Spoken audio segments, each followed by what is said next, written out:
একটা বৈশ্বিক সংকট চলছে, যে কারণে আমাদের বাংলাদেশে যথেষ্ট পেট্রোল, অকটেন, ডিজেলের মজুদ রয়েছে, বাট অনেকে মনে করছে যে আমাদের মনে হয় সংকট তৈরি হয়ে গেছে। বিষয়টা আসলে ওরকম না।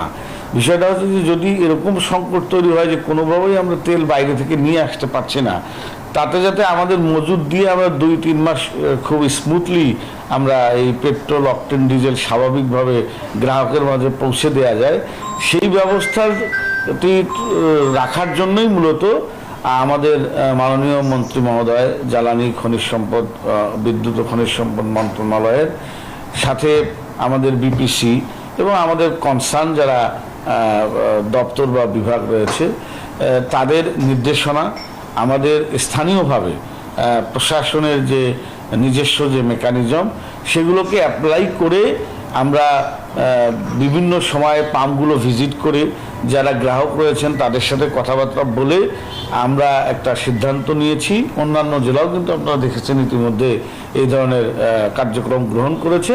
তো আমরা এই ফুয়েল কার্ড ইস্যুর জন্য আমরা একটা সিদ্ধান্ত নিয়ে গতকালকে আমরা যারা সংশ্লিষ্ট পাম্প অ্যাসোসিয়েশনের সভাপতি, সেক্রেটারি সহ আমাদের যারা কনসার্ন যারা কর্তৃপক্ষ রয়েছে, বিআরটিএ, পুলিশ বিভাগ, আমাদের প্রশাসনের লোকজন, আমাদের আপনাদের মিডিয়ার লোকজন, সবাইকে নিয়েই মোটামুটি আমরা একটা আলোচনা করেছি। আলোচনার প্রেক্ষিতে আমরা মূলত এই ফুয়েল কার্ডটা আগামীকাল থেকে স্টার্ট করার জন্য সিদ্ধান্ত নিয়েছি।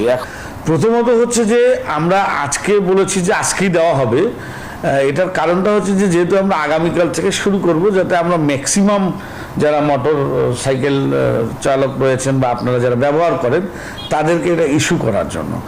আর যারা আজকে পারবে না বা সময় শেষ হয়ে যাবে তাদেরকে আমরা ধরেন আগামীকালকে হয়তো সে পাম্পে যাবে তেল নেওয়ার জন্য, কিন্তু তার কার্ড নাই, তখন উনি পাম্পের আমাদের ট্যাগ অফিসার বা পাম্পের যারা মালিক রয়েছেন তাদেরকে আমরা বলে দিয়েছি, তারা কষ্ট করে যদি সদর হয় আমাদের কাছে আসবে, আমরা 10-15 মিনিটের মধ্যে এটা ইস্যু করে দিয়ে দেবো, উনি পাম্পে গিয়ে তেল নেওয়া শুরু করবে।